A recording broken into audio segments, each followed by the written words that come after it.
d'endocrinologie métabolisme dans les universités, dans les facultés de médecine. Il s'agit en fait de mettre à disposition des apprenants une ressource pédagogique de base pour leur apprentissage et pour essayer de faciliter dans le cadre du système LMD l'acquisition de connaissances mais surtout de compétences dans l'organisation de ces enseignements. Alors, dans le tome 1 qui est consacré aux pathologies endocriniennes, on peut y trouver toutes les informations de diagnostic, de traitement concernant la glande thyroïde, le pancréas, les parathyroïdes, l'hypophyse, les gonades, l'infertilité. Et tout ça, c'est l'aspect de prise en charge globale de ces pathologies endocriniennes.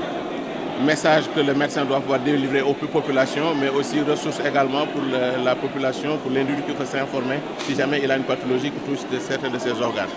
Le tome 2 est consacré aux pathologies métaboliques et nutritionnelles, donc traitant des principales affections que sont le diabète, les problèmes de cholestérol, les dyslipidémies, l'obésité, les troubles des métabolismes donc glucidiques, lipidiques, protidiques, le syndrome métabolique, la nutrition, l'alimentation. Toutes les données sur l'alimentation de base de tous les jours sont abordées dans ce chapitre-là, que ce soit dans le cadre de la nutrition préventive pour préserver la santé ou de la nutrition thérapeutique, les aspects nutritionnels des traitements des différentes maladies. C'est donc aussi une ressource qui contient les éléments que l'enseignant, que le médecin 5 étoiles qu'on veut former doit pouvoir dispenser ou délivrer aux patients, mais aussi qui est accessible à tout patient qui veut s'informer au jour le jour pour pouvoir adapter son alimentation saine pour préserver sa santé. Alors, le syndrome métabolique, en fait, c'est le point focal d'un fléau mondial. Parce que ce syndrome métabolique, c'est l'association chez un même individu de façon diverse des pathologies connues que sont le diabète, l'hypertension artérielle, l'obésité, surtout au niveau du ventre qu'on appelle l'obésité abdominale, les dyslipidémies, les troubles du cholestérol.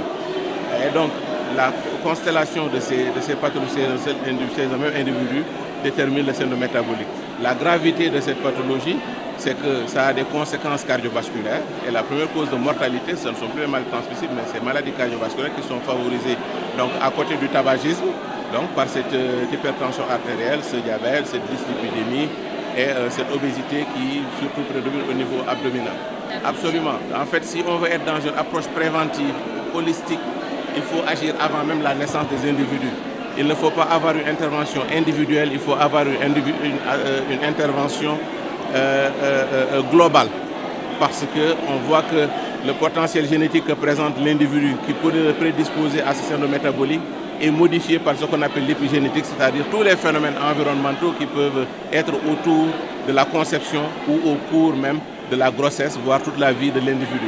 Donc il faut qu'avant que ne s'installent les stigmates de ce syndrome métabolique, que ce soit l'obésité, l'hypertension, l'HTA, l'hypertension, l'hypertriglycémie, le diabète, qu'on puisse éviter par des mesures de vie saine, d'activité physique régulière, préserver la santé. Il faut être véritablement dans la prévention primordiale. En fait, il s'agit d'une des conséquences de l'obésité. Quand on est obèse, défini par un indice de masse corporelle supérieur à 30, en ce moment, plus on est obèse, plus on constate que les femmes ont des problèmes pour faire des enfants. On appelle l'infertilité qui peut être dans le couple, mais là, en l'occurrence, pour ce qui est de la femme, qui peut être accompagnée d'autres anomalies, le syndrome des ovaires polykystiques, etc. Et il est extrêmement important, aussi bien pour le gynécologue que pour le patient, d'avoir une réduction pondérale.